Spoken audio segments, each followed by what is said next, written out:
அதற்கு பிறகு 1,76,000 கோடி ரூபாய் ஊழல் என்று 2G ஊழல் மிகப்பெரிய ஊழலாக வெடித்து இன்று வரை விவாதிக்கப்பட்டு கொண்டிருக்கிறதே. அந்த 2G ஊழலை செய்தது திமுகவின் ராசா.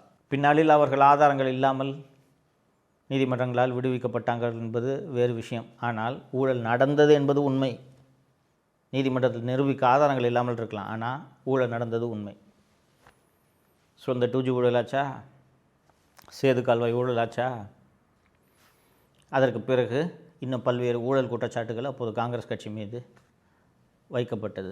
2009 மீண்டும் காங்கிரஸ் கட்சி மன்மோகன் சிங் அவர்கள் தலைமையில் திமுக ஆதரவோடு ஆட்சி அமைகிறது.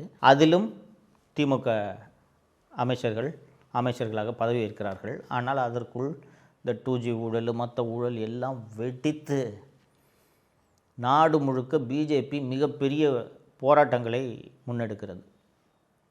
அண்ணா ஹசாரே தலைமையில் டெல்லியில் போராட்டம், உண்ணாவிரதம். அப்போது தான் கேஜ்ரிவால் என்ற அரசியல்வாதி எல்லாம் உருவாகிறார்.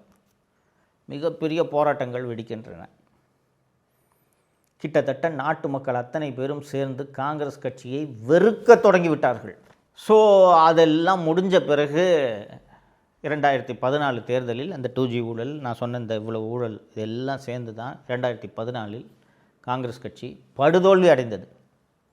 42 இடங்களோ 52 இடங்களோ தான் வாங்கினாங்க. அப்போ எப்பேற்பட்ட தோல்வி என்று யோசித்து பாருங்கள். அந்த தோல்விக்கு மிக மிக முக்கியமான காரணமாக இருந்த கட்சி எதுவென்றால் திமுக. இவர்கள் செய்த ஊழல். ராசா கைது செய்யப்பட்டு சிறை சென்றார், கனிமொழி சிறை சென்றார். 2009-10 நடந்த அந்த ஊழலில் கிட்டத்தட்ட 15 ஆண்டுகள் கழித்து இன்றைக்கு வரைக்கும் காங்கிரஸ் கட்சியால் எந்திரிக்கவே முடியலைங்க. இப்போது காங்கிரஸ் ஆட்சியில் இவ்வளவு மந்திரி பதவிகளை வாங்கி அனுபவித்து சுரண்டி கொடுத்தார்களா இல்லையா?